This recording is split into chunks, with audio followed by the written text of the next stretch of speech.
दिवस व मधमाशीने केली कमाल।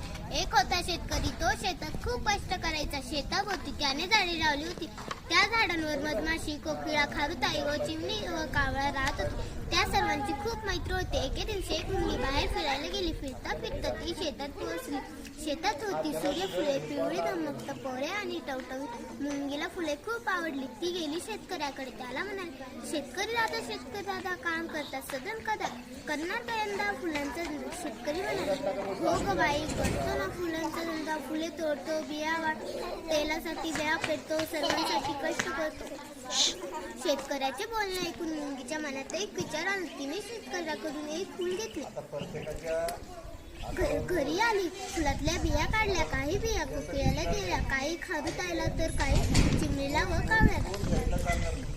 स्वतःही काही घेतल्या, काही खाल्ल्या आणि काही पुढच्या वर्षी खाण्यासाठी ठेवल्या।